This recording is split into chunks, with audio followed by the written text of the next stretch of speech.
Listo.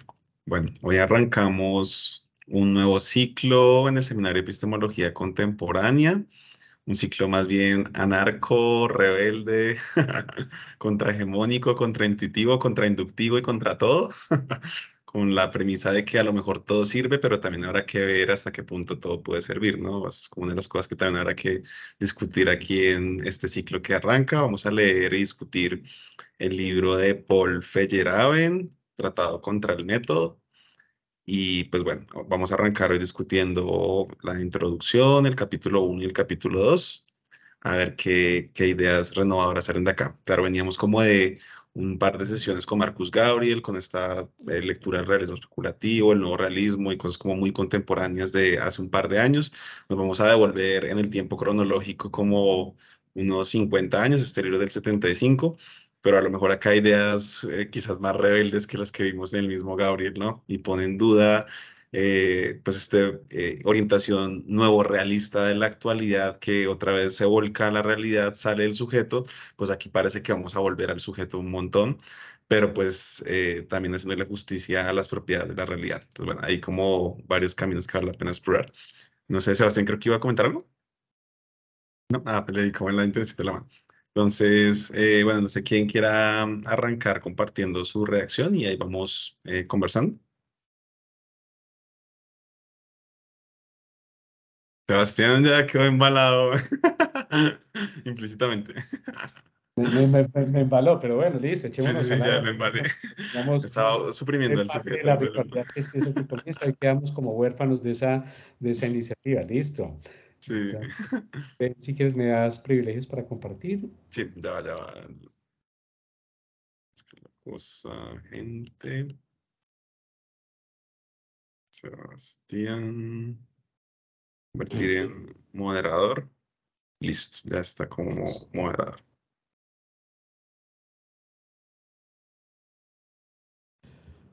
Ok. Me confirman si están ahí viendo. Sí, sí, sí, lo puede agrandar un poquito. Listo. Bien, entonces titulé esta reacción anarquismo epistemológico y como pregunta, progreso, y la palabra progreso entre comillas, o relativismo. Entonces voy comenzando. Interpreto el pensamiento anárquico de Feyerabend en dos vías.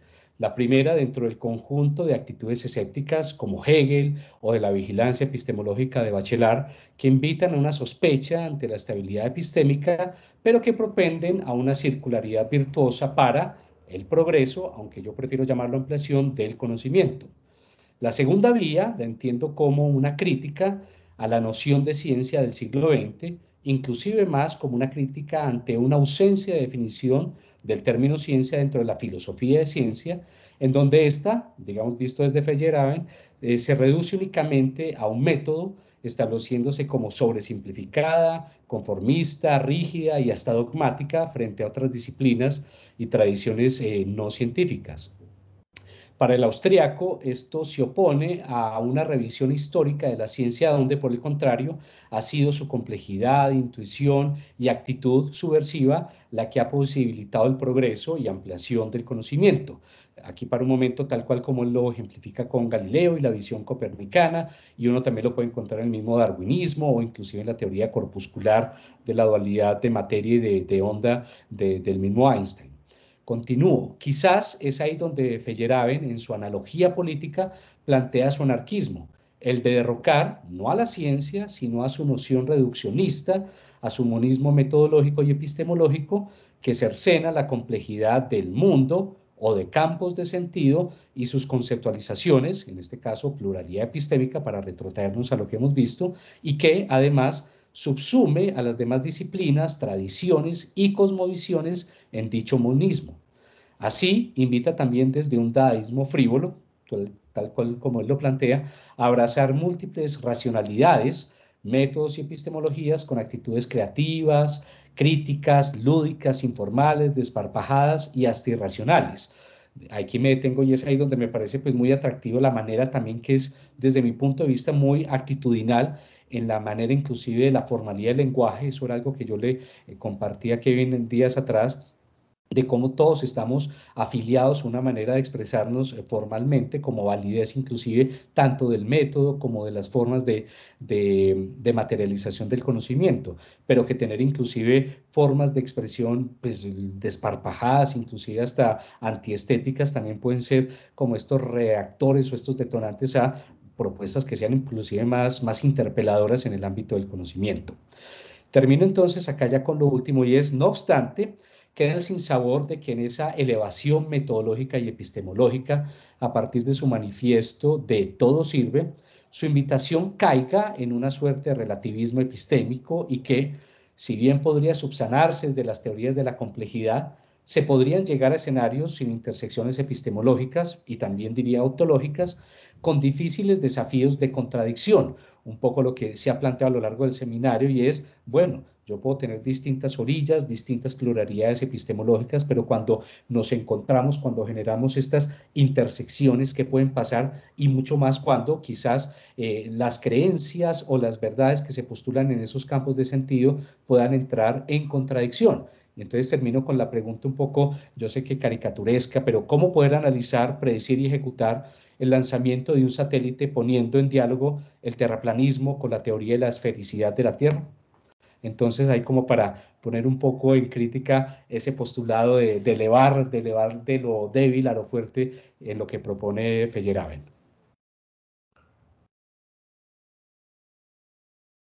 No te escuchamos, Kevin. Ah, ya, vale.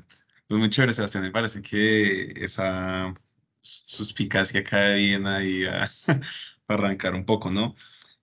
A mí llamaron la atención varias cosas que usted menciona. Primero, como reconocer eh, cierta cuota de escepticismo latente en esta actitud de Feyerabend, digamos, de rebeldía epistémica y de cuestionar cómo pues, las formas hegemónicas de conocer y sobre todo la idea de que haya una forma de conocer, ¿no? De que haya un método correcto, de que haya una episteme correcta y volvemos un poco a este problema del escéptico y del escepticismo que hemos visto en varios autores y que al final pues aquí se termina decantando en una posibilidad para conocer, ¿no? No en el camino del escepticismo absoluto, entonces no podemos conocer nada, sino que a lo mejor podemos conocer, pero claro, el punto aquí es cómo. Y claro, esta crítica al monismo epistemológico, al monismo metodológico, yo creo que es también como central.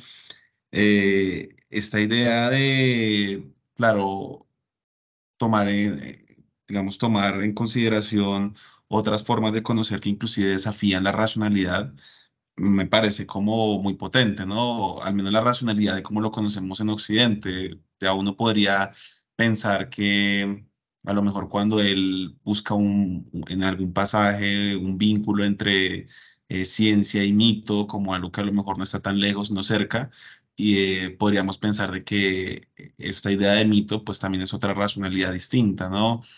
O no es racionalidad, habría que ver cómo en el transcurso del texto que se va delineando ahí, pero en todo caso parece que la misma idea como de ciertos principios de pensamiento racional de Occidente que fundan la ciencia, como por ejemplo el principio de no contradicción aristotélico, pues aquí pareciera que de pronto podrían inclusive ponerse en duda, ¿no? Como un único camino y que abriría caminos, por ejemplo, para lo que usted dice, que es algo que aquí hemos puesto en discusión en varias sesiones, como, bueno, ¿qué hacemos cuando hay, por ejemplo, caminos contradictorios o caminos o teorías que se basan en principios contradictorios? Pues a lo mejor aquí apelar a esta idea de incluso la irracionalidad, en este caso entendida como, por ejemplo, desafiar el principio de no contradicción que funda prácticamente todo lo que conocemos como conocimiento, pues puede ser a lo mejor un camino también viable, ¿no? Eh, y claro, yo también tuve un poco esa sensación de, pues, ¿qué hacemos con esto de todo sirve, ¿no? Yo vi a Feyerabend citado en más de un texto y la forma en la que lo citaban con esta idea de todo sirve casi siempre venía como seguida de una aclaración como de todo sirve, pero no siempre, ¿no? Entonces, claro, yo me imagino que ese será más o menos como el punto de Feyerabend, ya tendrá el que mostrarnos en el transcurso del libro cómo desarrolla esa premisa. Pero sí, yo creo que al menos está esta idea que al menos se abre desde un pluralismo epistemológico, ¿no? Como que claramente en este libro ya estamos como en un mundo donde no hay solamente un camino para conocer, aquí no este es el mundo de Danzi, de la filosofía analítica, de hay un método correcto, hay una episteme correcta, esto es la discusión de las mejores teorías contra las peores, sino aquí hay es pluralidad, porque a lo mejor como el mundo es plural, pues también seguramente la comprensión que tengamos de ese mundo plural, pues lo más normal es que sea también plural y por eso pues apostar por un pluralismo epistemológico también es válido. Obviamente aquí el riesgo que queda ahí latente y que le hará ruido a las perspectivas como las que ya revisamos en sesiones previas con otros autores como Marcus Gabriel o como Dancy en particular, pues es que, bueno, que esto puede conducirnos de nuevo a un relativismo donde no tenemos certeza de nada, pero yo creo que ese no es tanto el punto de Feyerabend, yo creo que es como que hay varios caminos, pero tendríamos que ver cómo hacemos una suerte de vigilancia epistemológica o como le podamos llamar a lo que estamos haciendo como conocimiento para que en ese contexto de pluralidad no perdamos de vista la posibilidad de decir premisas con valor de verdad sobre la realidad. Eso es lo que me hace pensar su reacción. No sé si hay como otras reacciones a la reacción de Sebastián. Camil,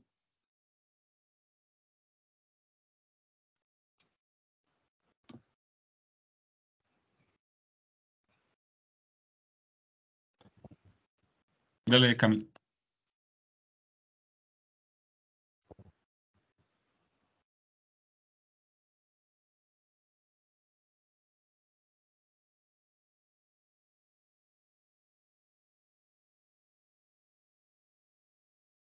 Creo que se le congeló la pantalla a Camila, ¿cierto?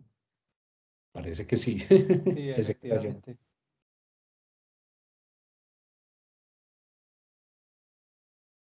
Vale, bueno, entra. Yo creo que se va a volver a conectar. Sí. A ver, por la cámara. ¿Me escuchas, Camila? Sí, perdón, es que mi internet no es muy bueno.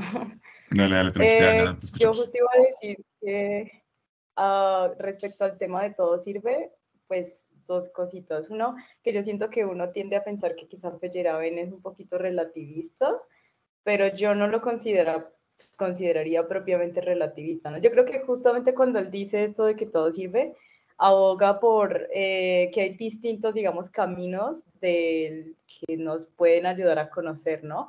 Pero que no se rige únicamente por estas reglas universales y demás. Entonces, yo creo que justamente el decir que todo sirve, o bueno, yo no he leído mucho Feyerabend, pero yo creo que esa argumentación pues da que hay varios como enfoques, ¿no? O sea, de varios caminos y varios métodos que no solamente tiene que ser el científico el único pues que le apueste, digamos, a la verdad.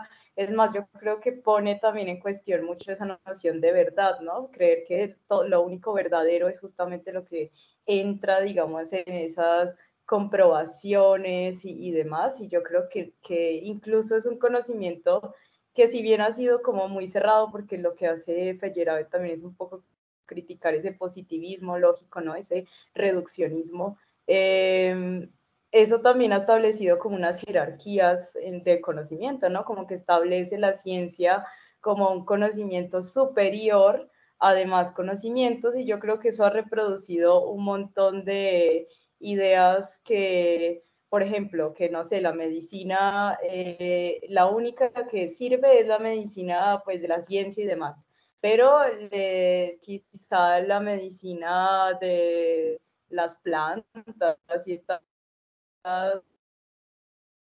otra parte, entonces creo que se vuelve una cosa como muy de jerarquías, entonces yo creo que a veces siento yo que tiende uno a pensar que quizá puede ser medio relativista, pero yo creo que lo que él defiende más allá de es como que hay otras formas, ¿no? De conocer, que no es solo una, sino que hay muchos caminos, y defiende como una especie de pluralismo epistemológico, si se quiere, ¿no? Y yo creo que justamente para producir nuevos conocimientos hay que cuestionar eso que se nos ha dado por sentado, ¿no? O sea, un poco nos nutrimos de la ciencia, por supuesto, para seguir cuestionando y de ahí sacar como otros conocimientos.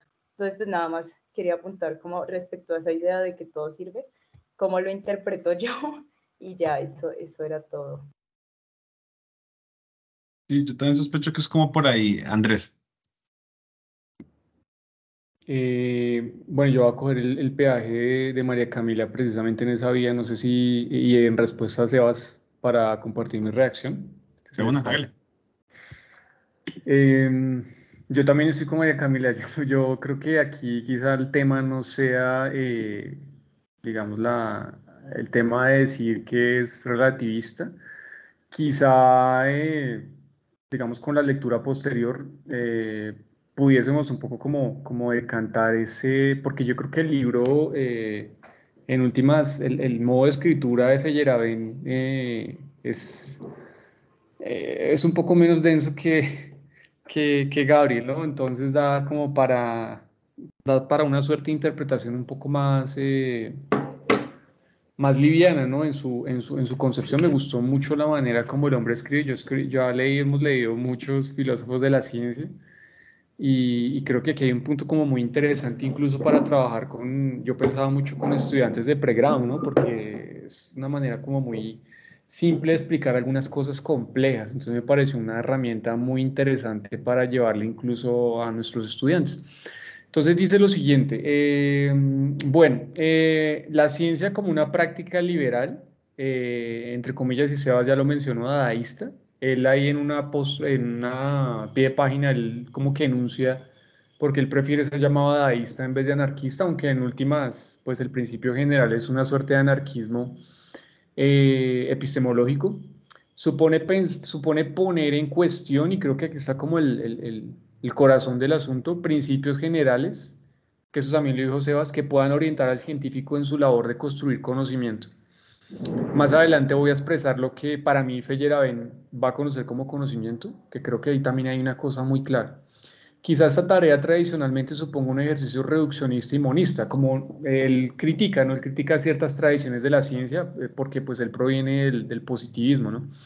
Un poco ingenuo e impositivo, a lo que Feyerabend propondrá que pueda ser sustituido por una contestación, denominada acá como contrainducción, como práctica para el avance del conocimiento desde dos estrategias, es decir, él ataca como dos cuestiones: contrainducción sobre teorías y contrainducción sobre hechos bien establecidos.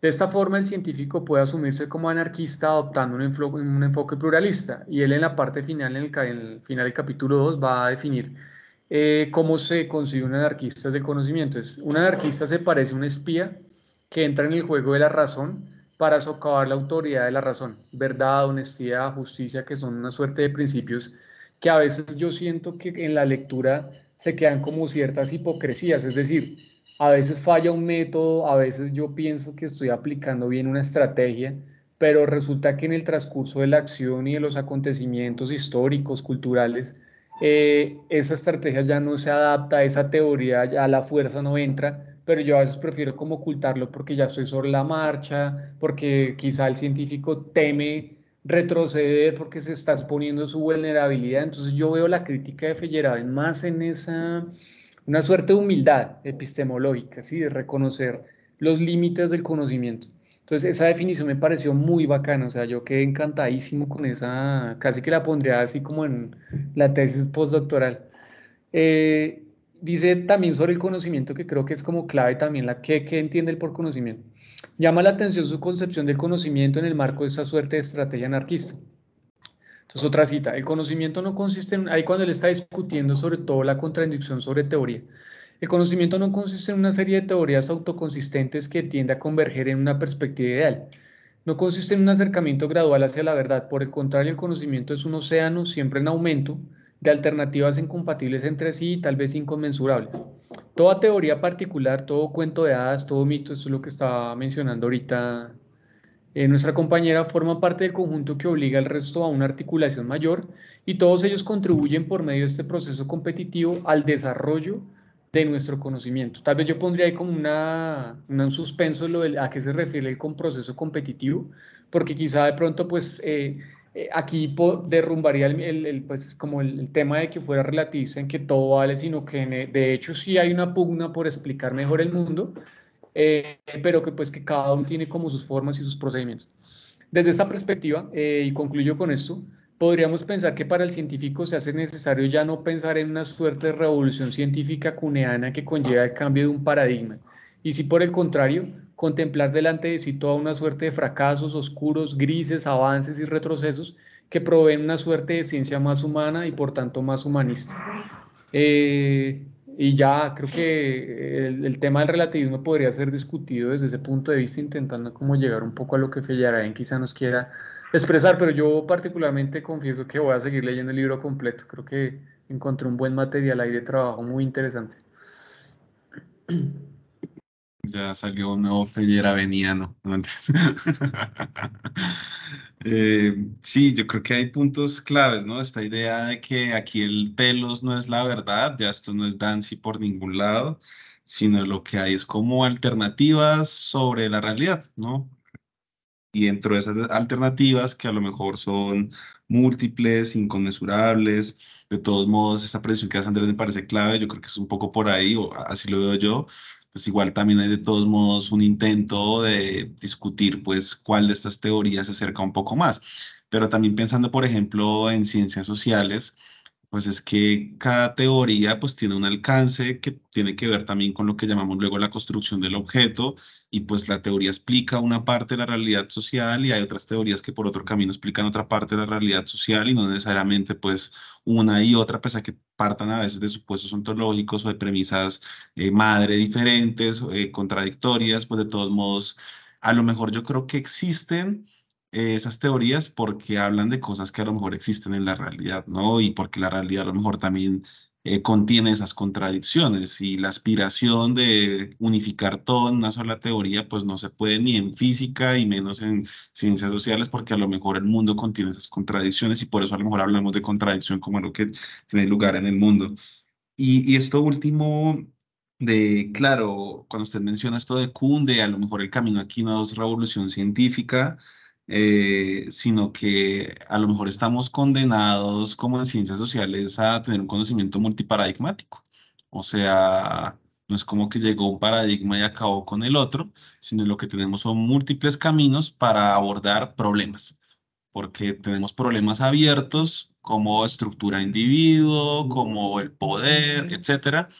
Y esos problemas son abordados desde diferentes paradigmas, pero no necesariamente son resueltos porque muchas de esas preguntas son preguntas especulativas, más bien metafísicas, cuya respuesta no necesariamente se demuestra en la empiria, porque ya vimos con otras perspectivas que con los mismos datos, pues yo puedo sostener teorías opuestas, ¿no? Entonces, creo que ese es como un punto, creo que me parece clave. Eh, Camila y Ricardo.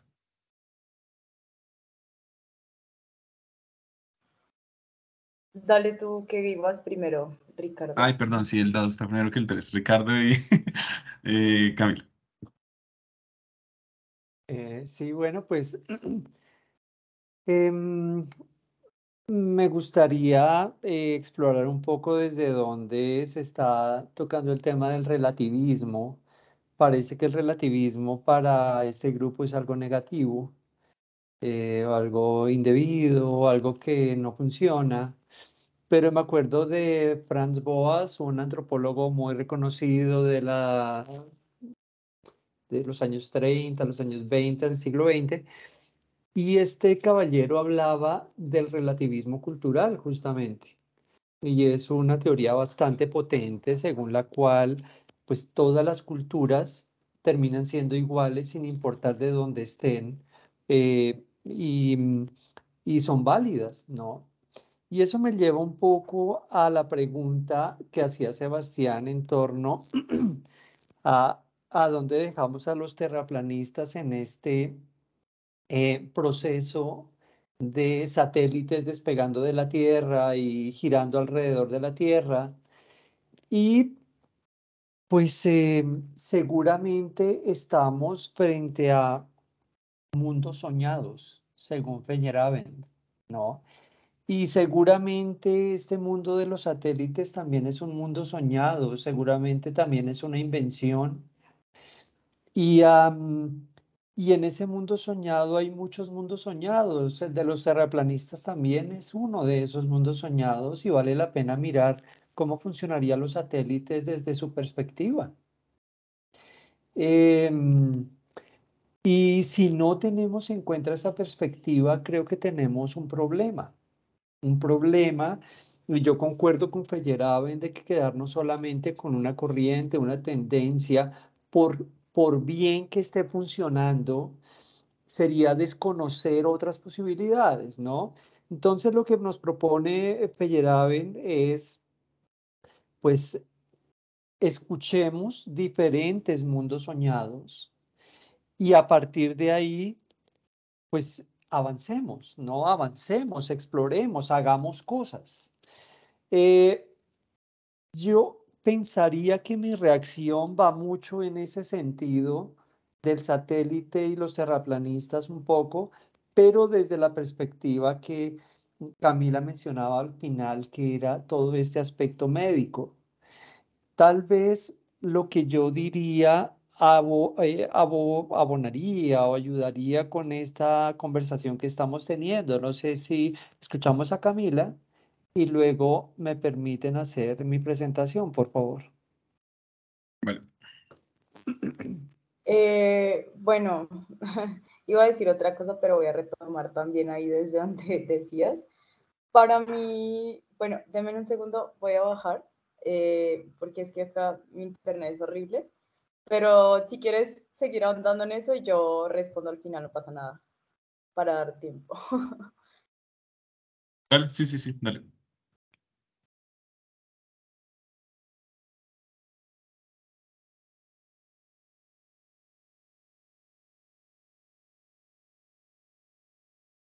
Entonces voy yo, ¿verdad?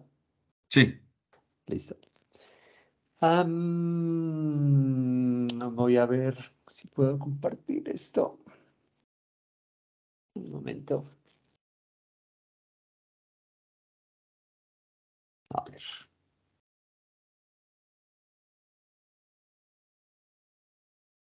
Bueno. ¿Estoy presentando? Sí. Listo. A ver, pongo esto por acá. Bueno, pues 4 cosas antes de iniciar esta pues rápida intervención. La primera, pues me gustaría seguir un poquito los pasos de Feyerabend y transgredir las lógicas escriturales que propone este grupo de estudio y que le encantan a la academia, ¿no? Todo tiene que ser escritural, lectoescritural y tal.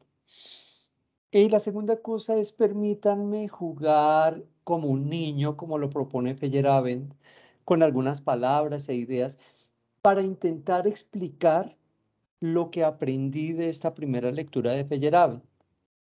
La tercera cosa es que lo que diré a continuación no es un ataque a la medicina. A mí me encantan los avances y los aportes que ha realizado la medicina y que seguirá realizando afortunadamente. Y lo que diré se alimenta de la pasión que me despierta un caso reciente muy cercano a mí. Entonces, vamos a ver si puedo pasar esto. Entonces, hay una persona muy cercana a mí que tiene estos síntomas desde hace algunos años. Entonces, tiene frecuencia cardíaca frecuentemente lenta, siente a veces ansiedad, a veces sudoración excesiva. Por las tardes siente cansancio, cuando hace ejercicio siente falta de aire, sobre todo cuando hace ejercicio intenso, tiene sed, la dificultad para tragar no es tanto, pero a veces sí tiene un poco de dolor de cabeza esporádico, un poco de náuseas, visión borrosa. Entonces esta persona fue a donde un neurólogo muy reconocido en Bogotá. Y este neurólogo escribió en la orden médica sospecha médica. Así escribió, sospecha médica. Y la sospecha, él sospechó, viendo todos estos síntomas, que la persona tenía un síncope vasovagal. Un síncope vasovagal es un desorden en un nervio vago que va del cerebro y que tiene que ver con todos los órganos del cuerpo casi, ¿sí? Conecta el corazón con el cerebro y parece ser que hay una desconexión eléctrica entre el corazón y el cerebro. Es decir, el cerebro no le indica al corazón cuánta sangre debe bombear y por eso el pulso se baja, se siente sudor frío y cosas así. Y entonces este médico le mandó una serie de exámenes a esta persona. Estos son los resultados a los que pude tomarle foto. Entonces le mandó una ecografía de Doppler de vasos de cuello, un TAC, una radiografía de tórax, un test de Lambert, que es una cosa muy curiosa, que es lo que tienen acá, que es para mirar si los músculos están recibiendo suficiente carga eléctrica para contraerse. Le hicieron un holter cardíaco de 24 horas, le pusieron un aparato como el que tienen aquí a la izquierda y en últimas una mesa basculante, exámenes de laboratorio y todo salió bien. Todos los exámenes están perfectos. Hay un médico que fue el que hizo este test de Lambert, que también es neurólogo, y este médico le dijo a la persona: en medicina trabajamos con certezas, no con supuestos. Y este mismo médico le dijo a la persona: seguramente lo que tiene no es un síncope o un desorden vasovagal, sino lo que usted tiene es una, ahora en un momento le voy a decir que son términos médicos, pero es como un problema en el sistema nervioso autónomo. Fuimos a donde este médico nuevamente, a donde el neurólogo y se le mostraron todos los exámenes y entonces él dijo: todo está bien.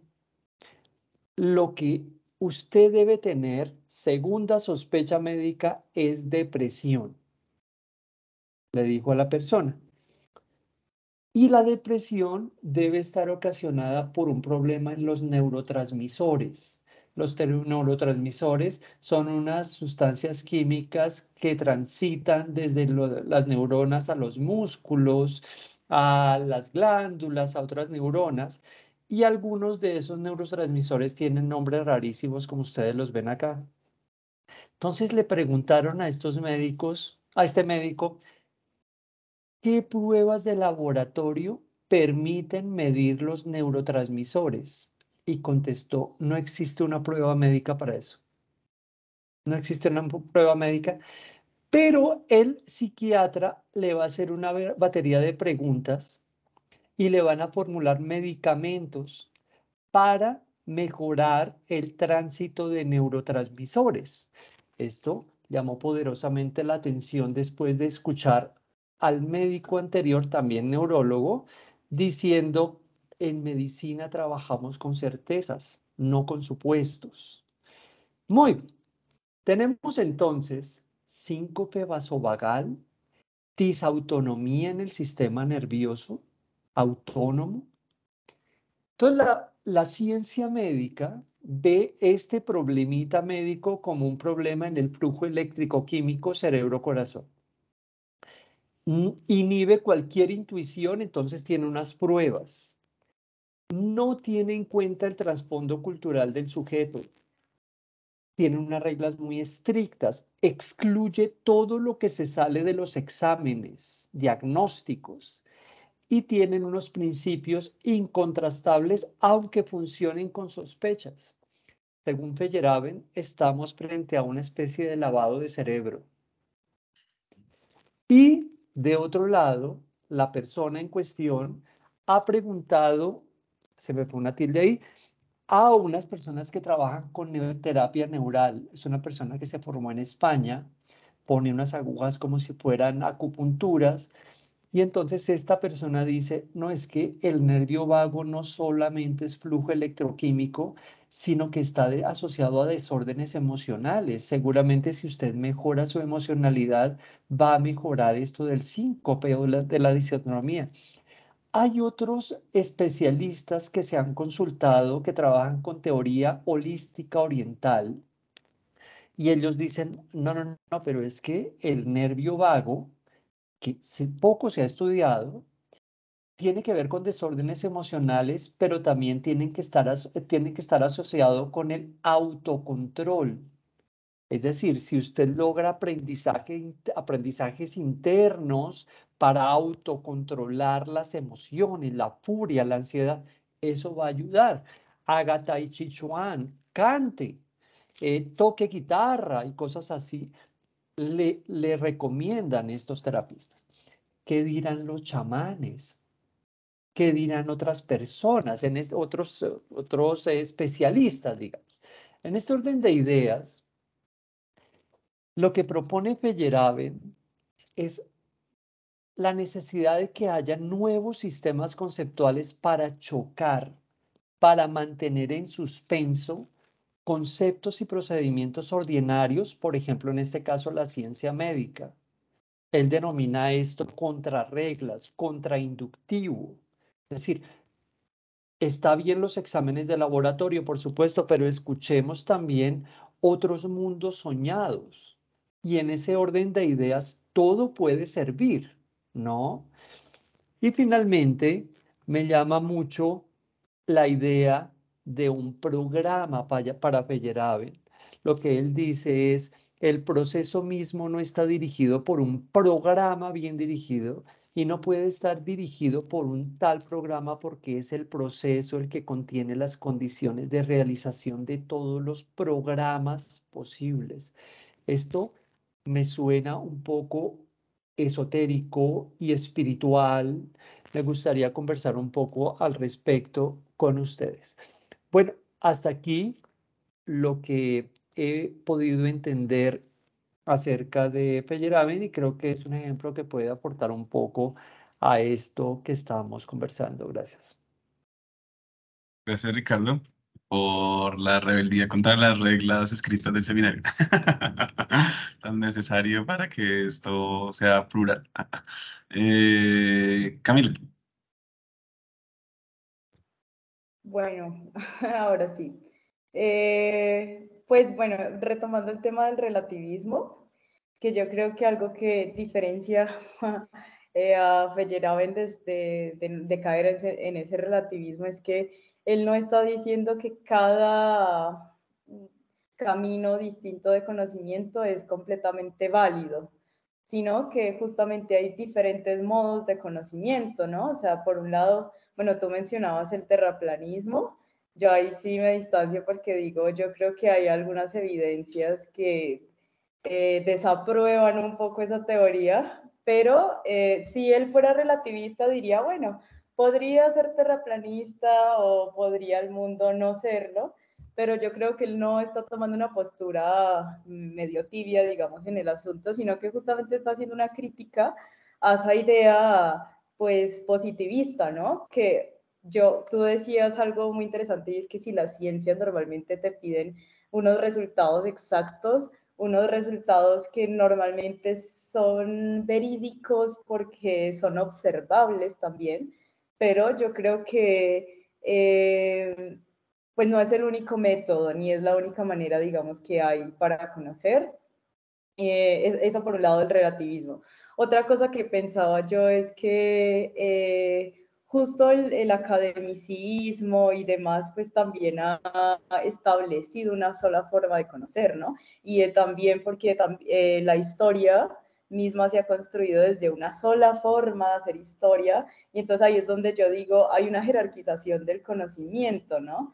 Entonces hay una ciencia histórica que se vuelve casi que un saber fenoménico y los historiadores, por ejemplo, dan por hecho que esos hechos históricos van hacia un fin predeterminado. O sea, el historiador también tiene como que ese carácter ideológico. Entonces, algo que me parecía muy interesante, que creo que lo comentó Jorge, me parece que se llama, que decía algo así como bueno, el historiador, digamos que solo establece una sola forma de conocer, ¿no? Y solo privilegia también los documentos escritos, ¿no? O sea, como que no hay otra forma, sino que la verdad de la historia esté allí, pero este concepto de la contrainducción, me parece que justamente pone en conflicto esas ideas que se plantean, digamos, de manera ordenada, homogénea, monista, ¿no? De una sola vía. Y yo creo que ese concepto es súper interesante en la filosofía de Feyerabend, porque yo creo que eso se refleja incluso mucho en la historia, o sea, los hechos históricos y la historia no está hecha de esa manera tan lineal como nos han dicho, o sea, esa historia universal, porque literalmente si uno busca en Google cuál es la historia de Occidente, te aparece, aquí está toda la historia resumida, ¿no? Entonces es una línea de tiempo en donde te dicen, en la época tal pasó esto, pero se deja de lado otros discursos, otras formas, se privilegia nada más la dimensión política, que también es un problema, y es que la historia solamente privilegia la creación de los imperios, las repúblicas, el origen, bueno, sí, toda la dimensión política, pero queda de lado incluso el individuo, ¿no? O sea, se vuelve una cosa muy, como de analizarse muy objetivamente, pero deja de lado otras voces, deja de lado las vivencias de las víctimas, deja de lado un montón de cosas y pues la historia justamente no es una historia lineal ni ordenada, ¿no? O sea, hay un montón de contradicciones, tensionalidades, hay cosas que están pasando dentro de un entrecruzamiento, digamos, de tiempos, pero lo que hace la historia es intentar darle un orden, ¿no? Un orden lineal, coherente, y así se conduce todo, o sea, el conocimiento científico, o sea, como que se establece una sola forma de conocer, ¿no? Y es algo que también lo reproduce, digamos, la academia. Entonces ahora esto que tú planteabas que tiene que ver con la ciencia médica, que yo creo que muchas veces también deja de lado la cuestión individual, ¿no? O sea, como que hay un estudio que se analiza muy desde lo externo, pero pues se le quita voz un poco al individuo en muchos casos, ¿no? Y yo creo que eso, pues yo ponía el ejemplo de la historia porque yo creo que dentro de la historia hay muchos discursos, ¿no? Hay, o sea, es una serie de contradicciones, de una dialéctica completa, pero siempre han querido homogenizar, digamos, la ciencia histórica, ¿no? Desde la causalidad y demás. Entonces, yo creo que justamente Feyerabend defiende eso, ¿no? O sea, reconoce que hay otras formas de conocimiento, que el conocimiento no debe pensarse desde un lado muy homogéneo de esta es la verdad y este es el método y hay que comprobarlo, porque hay muchas vías y muchos caminos, pero no por el hecho de que existan muchas vías, pues quiere decir que todas tengan una validez, ¿no? Entonces, en eso yo diría, pues ahí no es relativista, pero pues sí reconoce como esos distintos caminos, ¿no? Entonces, ese era como principalmente mi apunte. Dale, Cami. Andrés y Sebastián. Bueno, digamos que el tema, yo creo que también sería como sano hacer una discusión frente al concepto de relativismo, ¿no? Porque pues yo entiendo el relativismo científico, digamos, desde un punto de vista y el relativismo cultural quizá desde otro, ¿no? Puede estar como incurriendo en una ligereza conceptual, ¿no? Quizá eso yo lo pondría como en tensión. A mí me parece que realmente, y pues Feyerabend lo deja uno como al final, como bueno, esto lo voy a desarrollar después con ejemplos históricos y va a ser como más desmenuzado, pero en últimas pareciera, cuando Ricardo estaba mencionando la diapositiva, el tema de la contrainducción, pareciera que el hombre está como proponiendo un nuevo método, o sea, un método alternativo al método inductivo tradicional de teoría, hecho, experiencia, como muy racionalista, pero él va a decir que esta contradicción simplemente es una posibilidad para repensar la práctica científica desde el interior y descubrir sus límites, descubrir sus limitaciones. Y yo veo que esto es una lectura muy necesaria en la academia contemporánea, sobre todo los que ya tuvimos la oportunidad de pasar por la formación quizá posgradual, no maestría y doctorado. Yo no sé si a ustedes les pasó, pero a mí me pasó mucho, sobre todo lo viví más en Brasil que acá, y es que cuando uno llega a una formación posgradual, normalmente lo que uno se encuentra es que los profesores tienen dominios temáticos, y esos dominios temáticos se dan por el dominio y la adhesión a ciertas teorías. Entonces, por ejemplo, uno se va donde un profesor y es postestructuralista, otro es culturalista, otro es historiador. Pero si uno llega a donde ese profesor a decirle, no, yo no quiero abordar yo quiero abordar un tema, una problemática que quizás usted ha tocado, por ejemplo, en mi caso, política pública, pero quiero quizá meterme por otra vía teórica, de una vez el hombre se pone en tensión o la mujer, quien sea que sea, porque dice, no, yo no domino eso, y acá pues qué miedo y qué temor, y quizá la vía que yo estoy proponiendo sea más, quizá, ¿no? Porque me faltaría un trabajo empírico, aquí sí tendría que ser una contrastación con los hechos, de demostrar que quizá este enfoque teórico pudiese auxiliarme de una manera, una caja de herramientas, pensar la teoría como una caja de herramientas que me permitiera explorar posibilidades de abordar el problema de una manera quizá, yo no sé si sería mejor, pero quizás me iluminaría algunas cosas del problema que serían más pertinentes de acuerdo a lo que yo pienso problematizar. Pero definitivamente no. El profesor se cierra la banda y es el miedo y el temor a que tengan que meterse en otras cosas que nunca han estudiado y a lo cual le han dedicado toda su vida y se han especializado.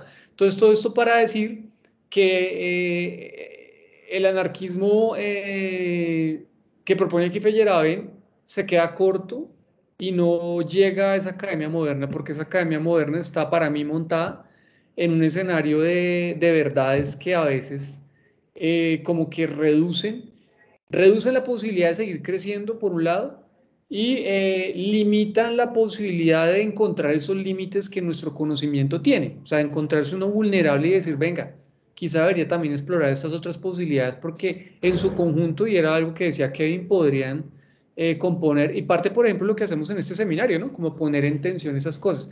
Entonces, esta gente está lejos de estas reflexiones, esta gente está lejos de estas cosas, porque son personas establecidas, científicos establecidos en el campo, que no quieren entrar a este tipo de discusiones que las pueden considerar como un poco como superfluas, pero que pasan y derriban y contradicen estos principios de reflexión epistemológica.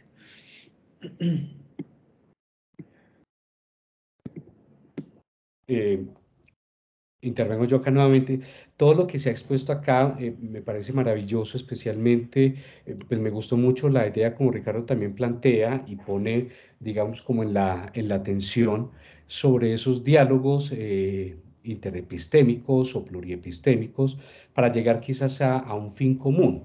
Si uno, por ejemplo, abstrae el caso que nos comparte Ricardo en virtud de algo que sería como fin el bienestar de aquella persona, creo que es no solamente sano, sino necesario desde las distintas disciplinas, tanto médicas y también desde otras áreas de la biología, desde la psiquiatría, desde el psicoanálisis, desde el mismo estudio inclusive cultural, en las historias complejas, en las etnografías, pues cómo lograr llegar quizás a ese fin, que es el bienestar de esta persona.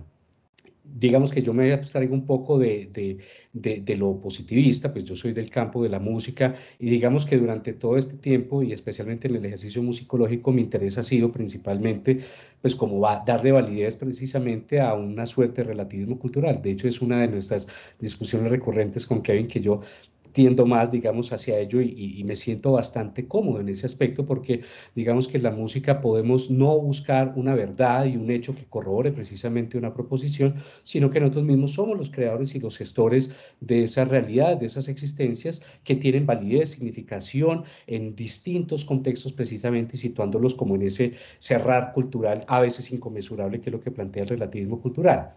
Pero volviendo un poco al ejemplo de Ricardo, que obviamente se sale un poco de esos objetivos y de esos fines, aquí se está buscando quizás un principio fisiológico de comportamiento biológico del cuerpo en virtud de alcanzar ese bienestar ante el caso que nos comenta. Y traigo, digamos, a colación lo que anotó Andrés, que me pareció muy poderoso, en virtud de que, claro, lo que propone Feyerabend de ese proceso competitivo que de pronto uno no lo puede pensar como un proceso de uno sobrepasa al otro, sino realmente como un ejercicio de interacciones de donde ese conjunto de cosmovisiones, tradiciones y demás empiezan a encontrar quizás unas intersecciones desde sus realidades, de su forma de aprender esa realidad, también desde su propio lenguaje y sus propias epistemologías. Pero valdría la pena, digamos, también pensar cómo no esas cosmovisiones se mantienen desde sus puntos, son, digamos, estrictas con sus planteamientos, sino que también, casi como en un ejercicio dialéctico, pues se proponen también llegar a ese fin que es el bienestar al tiempo que ellas mismas se transforman, como por ejemplo, y se ha venido dando casos muy recientes de cómo la medicina desde la homeopatía o desde la medicina bioenergética, pues eso ya hace casi 4 décadas, han venido adoptando eso también como métodos precisamente para llegar al fin, que en el caso de la medicina es otorgar un bienestar y, digamos, frenar el sufrimiento. Pero entonces yo pongo nuevamente a consideración esos campos, no sé si ponerle de competición o de diálogo donde haya esas intersecciones, pero sí habría que, digamos, llegar un punto a esos encuentros, a poner, no sé si en tensión, pero digamos, no mantener ese relativismo cultural que, por ejemplo, en la música aplica como yo mantengo alejados esos campos de sentido. Vámonos al caso médico, creo yo, digamos, esto sí es de mi propia factura, consideraría que sí vale la pena, teniendo esa multiplicidad de visiones, cómo lograr llegar a puntos de intersección y obviamente esto daría pie pues, a muchas luchas discursivas.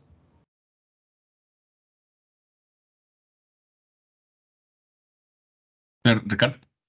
Sí, sí, sí, a mí me parece que Feyerabend va por este camino y me parece que aquel contraste o aquella distinción entre relativismo científico y relativismo cultural, pues no, no es el problema en Feyerabend, porque en Feyerabend, eh, cuando alguien, por ejemplo, Camila dice, yo tengo mis distancias con los terraplanistas, porque la evidencia demuestra y me enseña que la Tierra es redonda, seguramente Feyerabend nos diría, no, pero es que lo que tenemos es que poner en choque, ¿no? Poner en suspenso esas evidencias y tomarlas en serio, digamos, otras ideas, otras formas de ver el mundo, otros mundos soñados. Me acuerdo mucho de unas comunidades indígenas en México que consideran que dentro de una montaña en Tepoztlán hay personas y hay dioses. Y toda su cultura, gran parte de sus fiestas y de sus actividades gira en torno a los seres que hay dentro de una montaña. Si nosotros nos ponemos en el plan de la evidencia, seguramente nunca vamos a ver esos seres. Pero si nos vamos al terreno de las contrarreglas y lo contrainductivo, seguramente podemos tomar como en serio esta idea de que dentro de la montaña hay seres y seguramente para estas personas de estas comunidades eso no es un mito, eso es una verdad. Entonces, si no lo asumimos de esa manera, pues estaríamos quedando solamente en la evidencia científica según la cual los dioses no existen y la montaña está hecha de tierra y nada más. Pero lo que nos propone Feyerabend justamente es contrastar, es mantener en suspenso científica y culturalmente. Yo no veo que Feyerabend haga mucha diferencia en torno a esto, pues esos mundos posibles. Eso no significa que no haya avances científicos, históricos, médicos, antropológicos en otras áreas. Claro, claro. Eso no quiere decir que no lancemos satélites. No, no, no, no. Feyerabend no está diciendo eso. Feyerabend lo que está diciendo es, ¿será que hay gente, hay personas que ven lo que nosotros no vemos? ¿Y será que porque nosotros no vemos lo que ellos ven, eso no es válido? ¿Sí? Es por ahí que me parece que va Feyerabend y se trata de un poco tomar la ciencia como desde la pasión infantil, dice Feyerabend, ¿no? Entonces se trata de poner en suspenso, poner en tensión, dar la posibilidad de otros discursos, ¿sí? y no solamente para alimentar el discurso hegemónico, me parece. Es decir, no es solamente terapia neural, terapia holística, chamanismo, para fortalecer la medicina convencional. No está diciendo eso desde mi perspectiva Feyerabend. Feyerabend lo que está diciendo es, hay otros mundos, otras formas de ver la vida que son valiosas. Pongamos en tensión las evidencias científicas, los hechos. No nos dé miedo a arriesgarnos y tomemos en serio lo que aparentemente no tiene evidencia científica. Es como quitarle un poco la hegemonía a la ciencia, digamos, convencional, me da la impresión. Repito, sin desconocer que esa ciencia convencional es valiosa. Él no está diciendo que abolamos la ciencia convencional. Sí, ok. Vale, Ricardo. Bueno, pues yo reacciono en favor del realismo. ¿No? Sí, sí, yo siento que, claro, por un lado está aquí esta invitación pluralista, eh, que claro, tiende un poco al relativismo o podría tender al relativismo, pero sí, yo creo que inclusive Feyerabend sospecho que tampoco está muy amigo del relativismo, como yo creo que él no se comprometería con una premisa como de que la Tierra es plana, o sea, porque justamente creo que la función epistémica es este contraste de teorías, pero también de las teorías con los hechos, que él igual cree que ambas cosas tienen que hacerse, tiene que ver justamente como con la idea de que hay un conocimiento que podemos hacer sobre la realidad.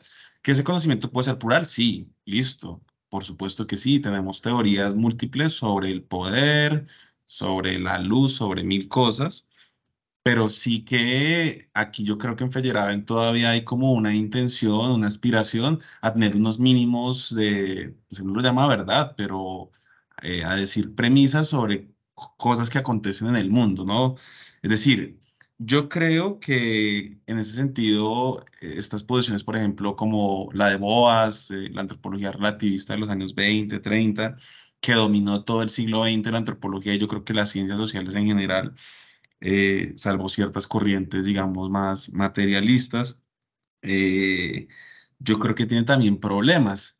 Y justamente, digamos, necesitamos unos mínimos de verdad, y es algo que, digamos, hemos trabajado o hemos hablado bastante en este seminario, inclusive para la acción política. Es que si yo me pongo a ser negacionista del capitalismo en el mundo contemporáneo o de la explotación, pues eso tiene efectos políticos graves. O sea, Camila que tiene sus preocupaciones sobre la epistemología, la historiografía y la política. Entonces, ¿qué pasa si yo no tengo un mínimo de verdad sobre el pasado de Colombia, sobre, por ejemplo, los falsos positivos? Es decir, necesitamos unos mínimos de verdad, yo creo, para incluso la acción política. Entonces, justamente ahorita creo que estas corrientes contemporáneas como nuevos realismos y demás están volviéndose críticamente al relativismo porque justamente fue un problema que le plantearon a Ruth Benedict, una de estas antropólogas relativistas, ya más bien como una escuela como cincuentera, yo creo, de escuela de cultura y personalidad. Le dicen, bueno, ustedes muy relativistas y que cada cultura lo suyo y que todo vale. Explíqueme lo que acabó de pasar con el nazismo. Y pues Ruth Benedict estuvo en problemas, porque ese es un problema que tiene relativismo. Ante ciertas cosas no sabemos, se queda limitado. Y justo por eso creo yo que estamos en este principio del siglo XXI con este clima como nuevo realista, el giro ontológico, de pues hay como unos mínimos que de verdad a los que podríamos aspirar. No obstante, no quiere decir que haya un solo camino para llegar a esa realidad ni que haya solamente una verdad, ¿no? Sino que a lo mejor hay varios caminos para llegar a esas verdades, y que algunos caminos nos dejan ver escorzos de esa realidad, partes de esa realidad, y nuestra tarea a lo mejor en un contexto de epistemología pluralista es buscar de forma creativa diálogos entre estos diferentes acercamientos, entre diferentes teorías, diferentes conceptos, poco este juego del marco teórico como yo qué puedo hacer para, con diferentes caminos, con diferentes métodos, con diferentes conceptos, poder darle más o menos sentido, buscar relaciones entre eso que se presenta como caos, pero que a lo mejor me puede llevar a unos mínimos de verdad. Yo creo que es más o menos como eso a lo que quizás también nos invita Feyerabend. Seguramente lo veremos con las preguntas sobre el giro copernicano. O sea, yo no creo que él se vaya a poner a defender que la Tierra es plana, justamente porque construimos sobre hombros de gigantes, en el sentido de que, pese a que hay multiparadigmas y hay problemas abiertos, hay como unos mínimos de certeza que nos permiten avanzar. Yo creo que también esa es como la idea de avance de la ciencia, ¿no? Como que pero igual esos mínimos luego son susceptibles de que se caen también, ¿no? Que es como la idea de Popper y yo creo que Feyerabend nos invita también a eso. Entonces, pues sí, esa sería como mi posición. Yo no sé si yo podría compartir mi reacción, ¿les parece? Yo nada más que creo que va un poco también como hacia allá. Voy a compartir.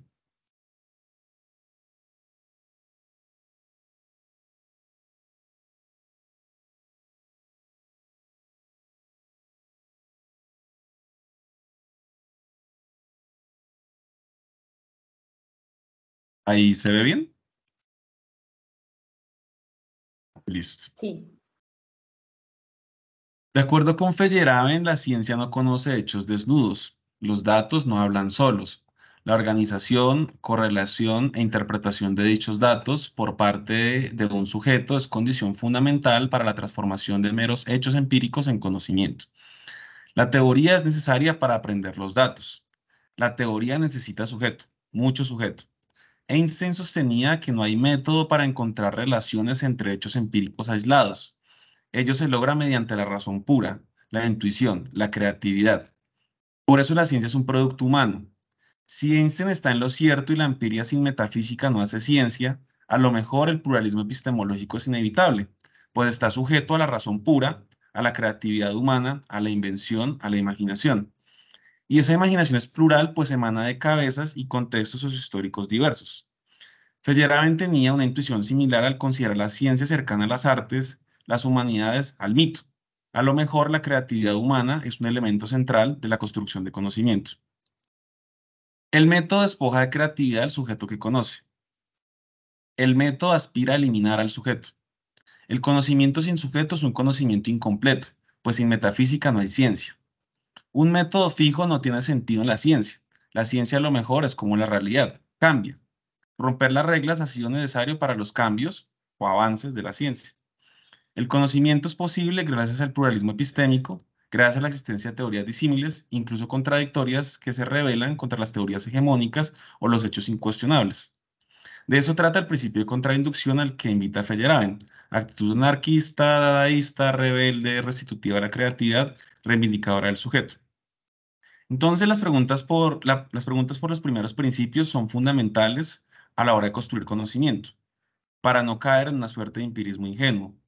Poner en discusión los supuestos ontológicos que yacen en las posiciones epistemológicas que orientan las prácticas investigativas de los investigadores sociales implica explorar el horizonte metafísico, especulativo, creativo, que permite dar sentido a los hechos empíricos. Sin metafísica no hay conocimiento. Por eso quizá en la mayoría de sociedades no occidentales el mito es inseparable del logos, la curación, la transformación de cuerpo, la brujería. A lo mejor una sociedad y unos cuerpos pueden lo que puede su imaginación.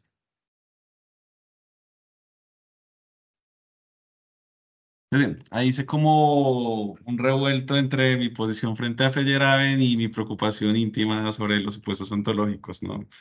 No sé cómo lo ven.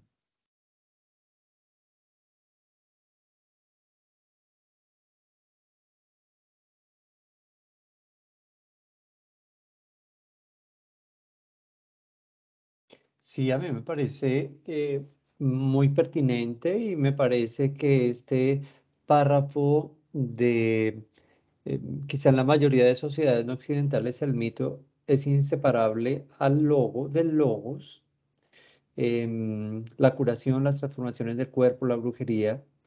em, yo creo que es muy pertinente y tiene mucha relación con lo que plantea Feyerabend.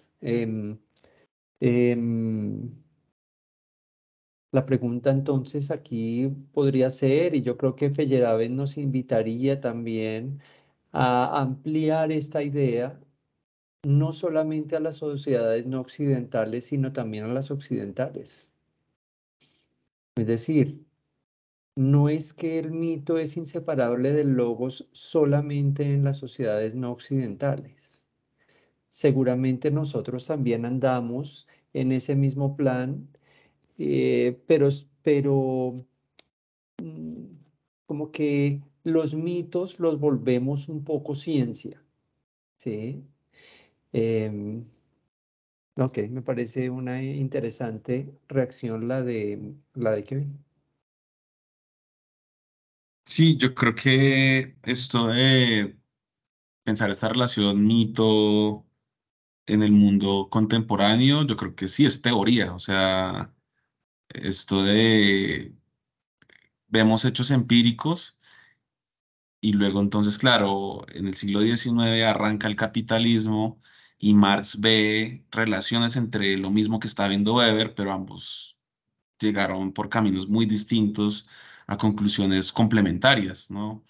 Eh, distintas, por supuesto, en ambos casos. Es un hecho que el capitalismo era algo que estaba empezando a aparecer, un modo de vivir distinto al que ellos estaban acostumbrados, eh, pero esos hechos empíricos cada uno los dio distintos.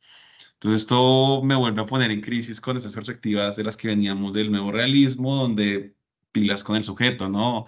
Eh, nos volcamos a la realidad y que la realidad tiene sus propias propiedades que se nos revelan y que podríamos acceder a ellas para huir un poco de esa eh, posibilidad relativista que nos puede llevar como en los 90 al posmodernismo y es que ya todo válido y eso, digamos, no queremos volver ahí algunos, pero también aguas con el sujeto, porque como decía Viveros de Castro, en el mundo amazónico, el conocimiento no es objetividad, es pura subjetividad. O sea, el chamán, que es quien conoce y que tiene, digamos, en el contexto de la sociedad, es el especialista en conocer porque su vida es conocer, no cultivar la tierra, porque hay gente que cultiva la tierra como en todas las sociedades de distribución de las tareas, pues el chamán logra acceder a conocimientos es por exceso de intencionalidad, por exceso de subjetividad. Y es que a lo mejor entonces el punto de agarrar una teoría pues ya nos va jodiendo, porque lo que debemos enseñar a lo mejor cuando formamos investigadores, cuando tenemos tesistas, pues es enseñar, es a imaginar, a tener intencionalidad, a agarrar un montón de hechos empíricos que se nos muestran, como que pues sí, los objetos se caen, todo el mundo vio eso, pero solo algunos empezaron a buscar relaciones entre cosas que todos habíamos visto, ¿no? Entonces, claro, yo creo que esa puede ser la dimensión que llamamos algunos mito, pero también es teoría, ¿no?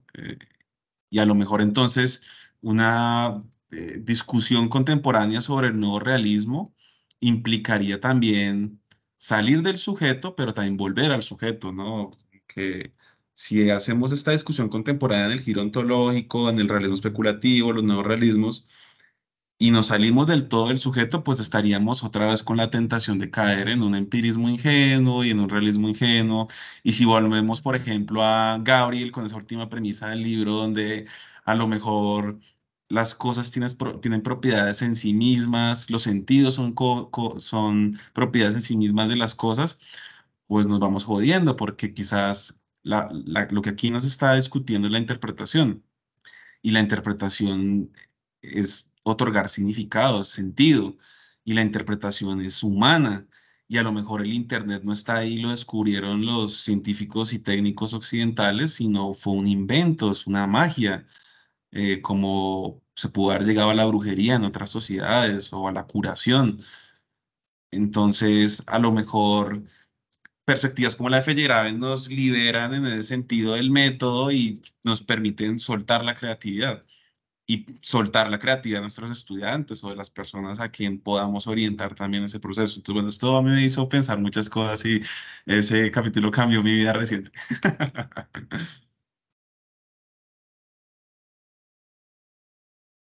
Sebastián Yo creo que, Ah, y Camila. perdón. Si quieres dar perdón, tu bueno, perdón. no, que yo iba a decir que justamente, sí, hay que distinguir entre ese relativismo científico de ese relativismo cultural, porque yo creo que sí hay diferentes mundos, como se planteaba, o sea, hay distintas realidades y es en este caso, pues, ese relativismo cultural pues se refiere también a esas normas y valores de cada cultura, ¿no? Que se tiene que analizar según el contexto. Y yo creo que esa homogenización que pretende, digamos, como el saber o el conocimiento desde este plano como tan normativo, pues también ha impuesto una única identidad, ¿no? O sea, una sola forma de conocer, una sola forma de ser y demás, que yo creo que dentro de esa multiplicidad de conocimientos y de mundos y de contextos, pues una forma de dar cuenta de que hay otras formas de ser, pues también lo ha demostrado la resistencia indígena, que gran parte pues ha consistido en defender sus formas de vida, ¿no? Su relación con el mundo, y yo creo que toda esa estructura integral de las comunidades donde reúnen lenguas distintas, cosmovisiones distintas, rituales, pues se ha sostenido, digamos, en sus medios de subsistencia, ¿no? Y eso construye también un núcleo, una identidad, una herencia cultural que se ha sostenido, y ahí es donde uno dice, bueno, si ellos han podido vivir así, combinando todas estas diferentes cosmovisiones y formas de estar en el mundo y de percibir el mundo, pues no hay una identidad única, ¿no? O sea, también hay un esencialismo, o sea, no hay que plantear una sola forma de ser, a eso me refiero, ¿no? Y eso en parte pues ha hecho que haya también una homogenización en los saberes, en la ciencia, ¿no? O sea, yo creería que en ese caso pues sí, pero sí pues pongo esa distinción entre ese relativismo científico, porque yo creo que Feyerabend no está haciendo ese relativismo, porque no es como que dos teorías científicas pueden ser válidas, o sea, habría que examinarlo, pero cuando nos referimos a un relativismo cultural, ahí sí es diferente, ¿no? Porque examinamos ya desde una cultura con unos valores, unas cosmovisiones diferentes, que en este caso pues uno podría analizar esas formas de vida occidentales y esas formas de vida quizás desde lo no occidental, esas historias decoloniales y demás. Entonces yo creo que es súper interesante ese pensamiento pluralista. De hecho me hacía acordar mucho a Walter Benjamin, que es un autor que pues yo he trabajado un montón y que tiene mucho que ver con esto, de que la obra humana ni siquiera es una cuestión acabada, ¿no? O sea, nosotros nos estamos construyendo, y ahí es coherente pensar que no hay que dar nada por completamente absoluto, ¿no? O sea, ni siquiera nosotros estamos, o sea, ni siquiera sabemos si esto es la evolución completa, como por dar por sentado como ciertas cosas de manera tan exactas. Entonces yo creo que incluso es coherente pensar que hay diferentes vías o diferentes modos de conocer, y que tiene que ver con aceptar también que la obra humana es inacabada y de que siempre estamos construyendo y haciendo conocimiento según cómo se nos van presentando las cosas en el mundo, ¿no? Cómo el ser humano también experimenta el mundo, y en ese experimentar pues también cambian algunas cosas y cambian los modos de percibir y de conocer, ¿no? Entonces, en ese sentido, pues a mí me parece pues muy interesante la postura de Feyerabend, desde esa invitación a rechazar ese reduccionismo propiamente, ¿no? Y pues ya eso, lo que tenía por decir. Gracias, Cami. Sebastián. Sí, yo creo que retomo un poco la inquietud que plantea Kevin, especialmente también ha representado una crisis en virtud de, claro, abrazar un poco estos nuevos tendencias del realismo plural, donde lo de los campos de sentido pues legitima de alguna forma la existencia de unos objetos dentro precisamente de un campo que le da valor, que le da significado en la misma definición de sentido, y que por lo tanto tiene un estatuto de realidad diferente a lo que ha sido ese reduccionismo de una evidencia científica a partir de una evidencia de tipo sensorial y otro tipo de instrumentos.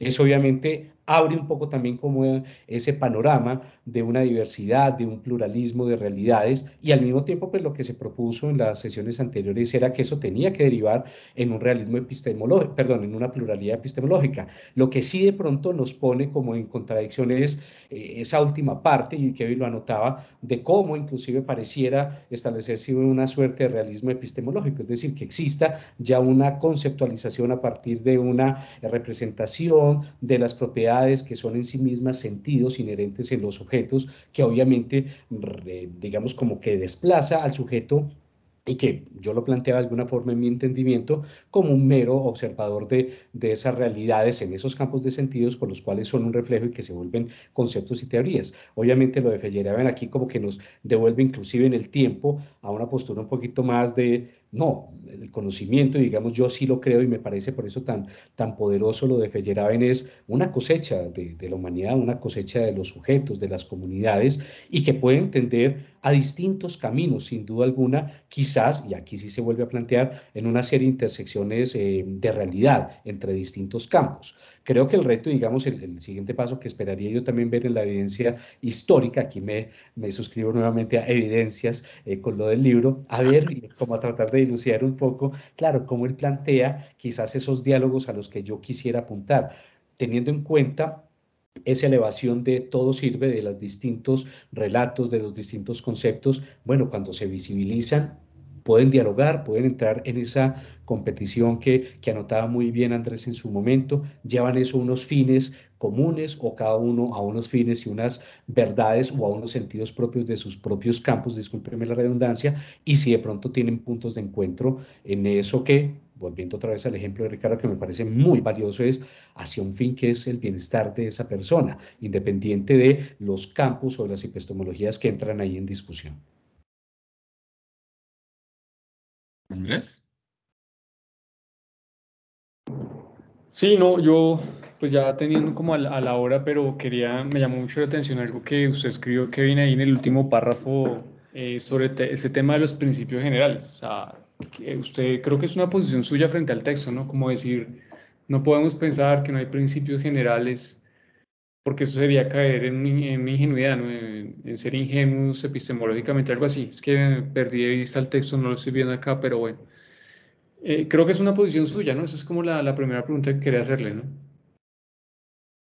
Ahí se lo comparto. Pues yo creo que hay varios autores que sostendrán esto, ¿no? Sobre todo cierta corriente de ontología social contemporánea apunta a que pues, la pregunta por pues, los supuestos que están de la realidad, que están detrás de las teorías, pues hay que prestarles atención, ¿no? Cierta filosofía de la sociedad ahorita está como en esa pregunta, justamente porque si uno se pone a mirar los departamentos de sociología, de antropología, de historia, uno mira las líneas de investigación y es como el triunfo del empirismo. O sea, las líneas son de género, cuerpo, deporte, guerra, historia, bueno, lo que sea, ¿no? Cosas temáticas, pero no hay, por ejemplo, líneas de investigación sobre teoría social. Es como algo que ya pasó, como algo que ya está, ¿no? Justamente porque la discusión de teoría implica discusión de supuestos y como dice Einstein, pues no hay un método para eso es creatividad y como dice Feyerabend, eso es imaginación. Ricardo verá que esto suena también a Roy Wagner un montón, ¿no? A la invención y a alguien que haya leído teoría de imaginarios sociales, sonará Castoriadis. Entonces yo creo que hay muchos autores que han tenido una intuición similar.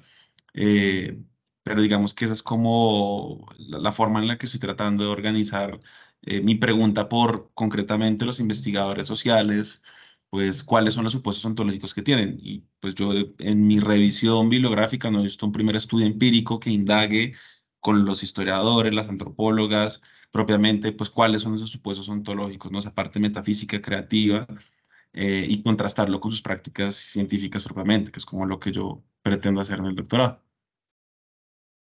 Ya, no, porque es que, digamos que, sí, yo le he entendido eso y creo que es la idea que usted ha venido desarrollando a lo largo del seminario.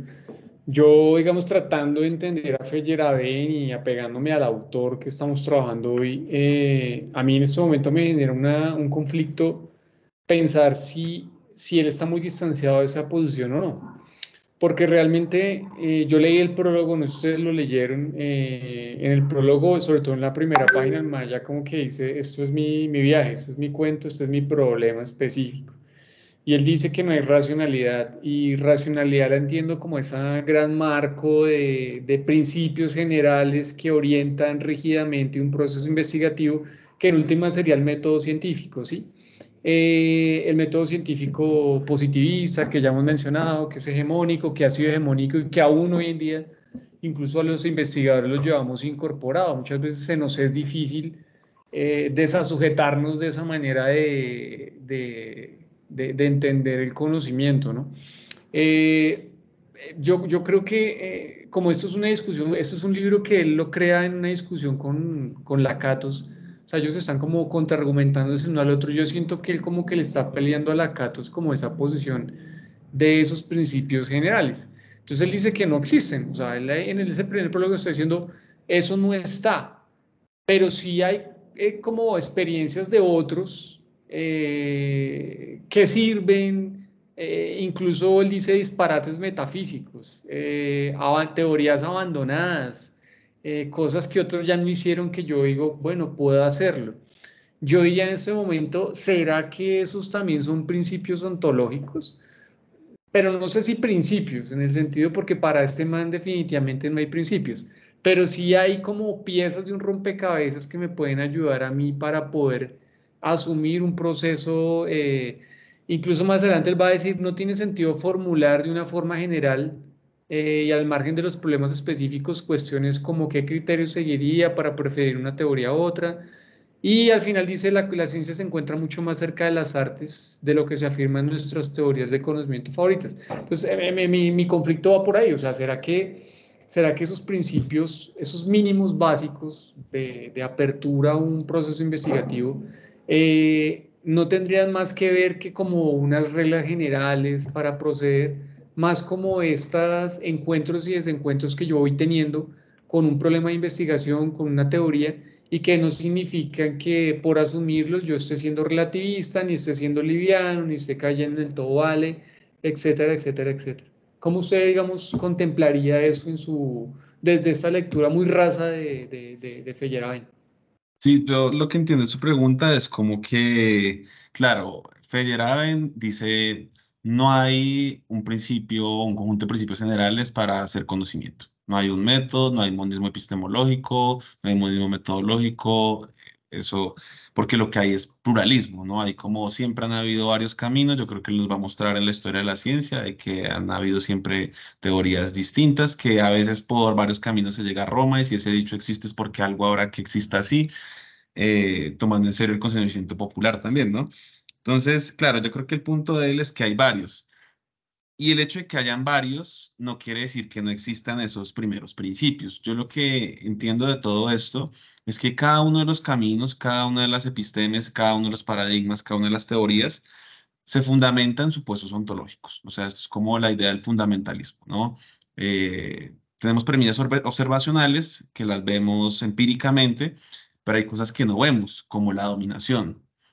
Es decir, la dominación es un supuesto ontológico, la dominación es metafísica, o sea, yo no puedo ver la dominación, no la puedo medir con ningún artefacto. Es un supuesto ontológico que orienta teorías como las del poder de Weber o la de Foucault. Hay fuerzas ocultas o la de Bourdieu que no vemos, pero que organizan el mundo social. La empresa de Bourdieu es hacer una sociología que devele esas estructuras ocultas de dominación que garantizan la reproducción de la sociedad. Pero ahí hay un supuesto detrás que es la idea de que existen esas fuerzas ocultas. Pero si uno va a hablar empíricamente con la gente y la gente le dice que eso no existe, pues entonces, ¿qué hace uno, no? O sea, pueden haber teorías que no supongan la dominación y que piensen, por ejemplo, que la globalización no es colonialidad, sino que es libertad, es fluidez, que ese fue el problema empírico y teórico que me llevó a estas discusiones hace un par de años. Entonces, si yo hago una lectura de la realidad basada en un supuesto ontológico, pues voy a tener ideas sobre esa realidad que son subsidiarias de ese supuesto ontológico y es una relación circular, eso dice Federico Schuster, como que la validez de la teoría emana del supuesto ontológico y que haya coherencia con la idea de la dominación, pero la validez de ese supuesto ontológico se corrobora en la empiria porque los datos ya sabemos, no hablan solos, eso lo dice Feyerabend, sino que pues los construimos y buscamos coherencia, por eso seleccionamos los datos. Entonces, cuando yo tengo una teoría basada, una investigación basada en la dominación como algo que existe, que supongo que no lo puedo demostrar porque esto es metafísica, es algo que no se puede mostrar empíricamente, pero yo puedo ver evidencias empíricas y puedo leerlas a la luz de la dominación o no. Entonces alguien me puede decir, pues es que no hay dominación masculina en este hogar, eh, en que la mujer es violentada, sino que es que ella da motivos, podrá decir esa persona. Y yo puedo no creerle porque digo es que esa persona está dominada y ya no ve la dominación, porque un principio de la dominación es que el dominado es cómplice de ella porque no la ve. Entonces, todo es una relación circular donde inclusive la evidencia empírica me dice, la gente que estoy analizando su propia vida, me dice, pues es que aquí no hay dominación, esto fue un error mío, pero él es un buen hombre y aquí hay una relación de paridad, etcétera. Pero yo no la tomo en serio y ese relato yo lo invalido. Digo, es que ese es el momento subjetivista de la investigación, diría Bourdieu, o es el momento émic, pero lo que de verdad explica esto es el momento étic, que es las fuerzas ocultas que yo me entrené como sociólogo 5 años para ver porque el resto de la gente no la ve, ¿no? Es como la idea que está ahí detrás. Pero entonces esto guarda coherencia conforme es subsidiario del supuesto ontológico que da lugar a toda la teoría. Pero si yo parto de una teoría como de la libertad, de que no existe la dominación, pues llego a caminos distintos, ¿no? Y a lo mejor encuentro una forma de mostrar que en el mundo de, no sé, en Veracatío no está mal la ablación, sino que es la forma de organizarse el parentesco. ¿Yo qué voy a saber? Entonces sí, el punto es un poco ese, ¿no? Yo lo que creo con Feyerabend es que no hay un supuesto ontológico, ni hay una sola teoría, ni un conjunto de primeros principios que respondan a todo. Eso es claramente no es por ahí, sino que hay varios. Y cada uno da lugar a teorías, ¿no? Y cada teoría está compuesta por una parte que es creativa, y esos son los supuestos ontológicos, son intuiciones, olfato que tiene la gente. Y lo que habría que ver, y lo que yo estoy interesado en ver, es como un mapa de esos supuestos ontológicos que orientan las ciencias sociales, digamos, a partir de lo que llamamos paradigmas y ver a qué conduce cada eh, familia de supuestos ontológicos, ¿no? Entonces, claro, la pregunta por la dominación me lleva a Foucault en los finales del siglo XX, que es como, pues todo es poder, ¿no? Hay relaciones de poder hasta en la sopa, panteísmo del poder. Pues pero seguramente si yo voy por otro supuesto ontológico me llevará a otro camino, ¿no? Entonces más o menos creo que es eso, ¿no? Como que hay varios y habría que, o en mi caso me interesa ver ese mapa y hacia dónde conducen.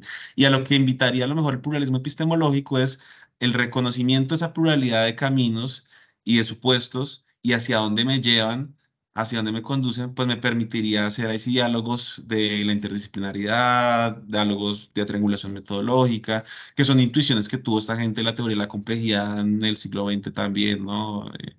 Que van como por un lado similar y yo me imagino que Feyerabend trata de llevarnos un poco también hacia allá, ¿no? Ricardo.